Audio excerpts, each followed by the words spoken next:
নমস্কার বন্ধুরা, কেমন আছেন সবাই? সৌরভ কিচেন ব্লগে আপনাদের স্বাগত জানাই। আজকে আমি রান্না করে দেখাবো পুঁই শাক, আলু, কুমড়ো দিয়ে একটা ঘন্ট। চলুন শুরু করি। রান্নার জন্য ফোড়ন দেবো জিরে আর 5 ফোড়ন, আর দেবো পেঁয়াজ কুচি, সামান্য একটু লবণ দিয়ে পেঁয়াজগুলোকে ভালোভাবে ভাজা করে নিতে হবে।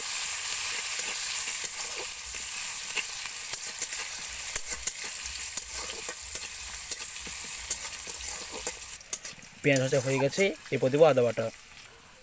আদা বাটা দিয়ে কিছুক্ষণ আদাটাকে কষিয়ে নিতে হবে।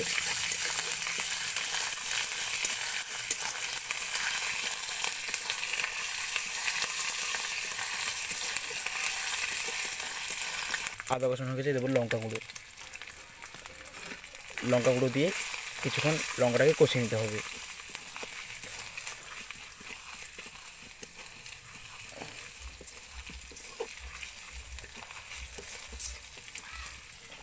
লঙ্কা দিয়ে কষানো হয়ে গেছে, এরপর দেবো সামান্য একটু জল।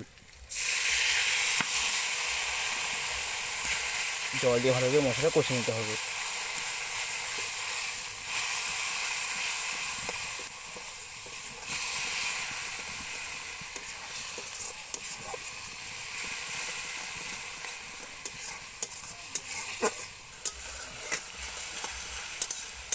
জল দিয়ে কষানো হয়ে গেছে, এরপর দেবো টমেটো কুচি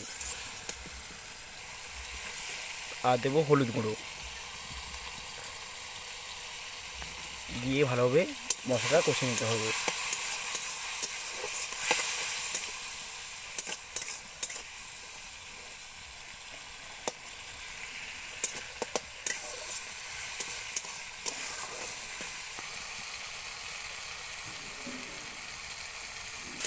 মশলা কষানো হয়ে গেছে, এরপর দিয়ে দেবো কয়েকটা চিংড়ি মাছ।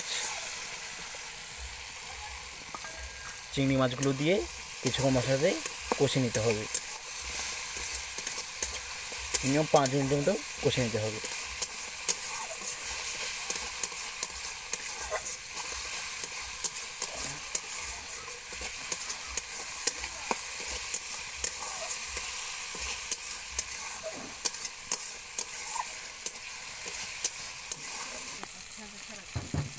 কষানো হয়ে গেছে, এরপর দিয়ে দেবো সবজি।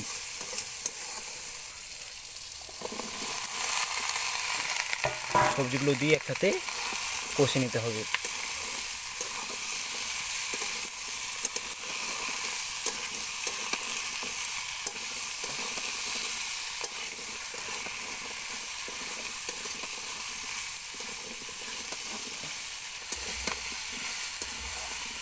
সবজি কষানো হয়ে গেছে, এরপর আমরা কিছু সময় ঢাকা দিয়ে রেখে দেবো।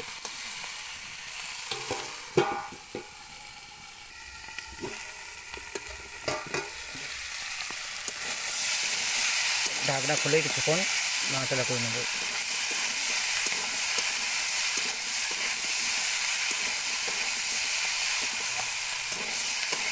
এরপর দেবো স্বাদ মতো লবণ।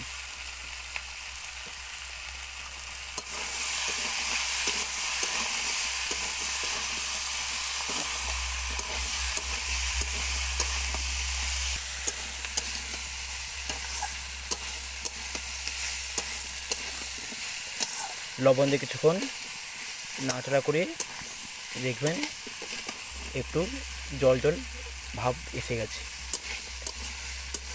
এরপর আমরা কিছুক্ষণ এভাবে কষিয়ে নেব।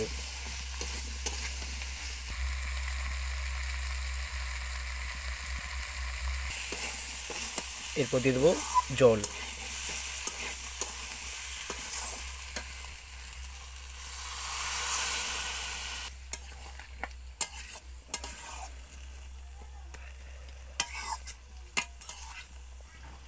সেই দুজনে ঢাকা দিয়ে দেবো।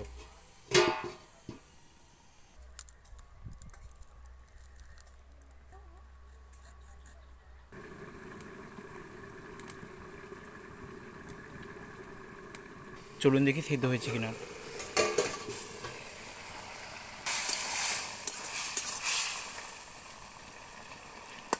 এই দেখুন, সবজি সিদ্ধ হয়ে গেছে।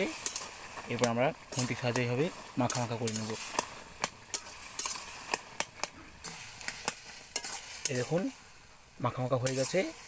এরপর আমরা দেবো সামান্য একটু চিনি। চিনি দিয়ে কিছুক্ষণ নাড়াচাড়া করে নামিয়ে নেব।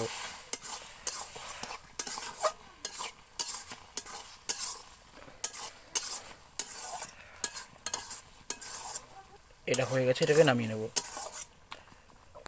এই দেখুন নামিয়ে নিচ্ছি। আপনারা বাড়িতে রান্না করে দেখবেন, আপনাদের অবশ্যই ভালো লাগবে। তাহলে আজকে এখানে ভিডিওটা শেষ করছি। সবাই ভালো থাকবেন, সুস্থ থাকবেন, পেজটিকে সাবস্ক্রাইব করে পাশে থাকবেন।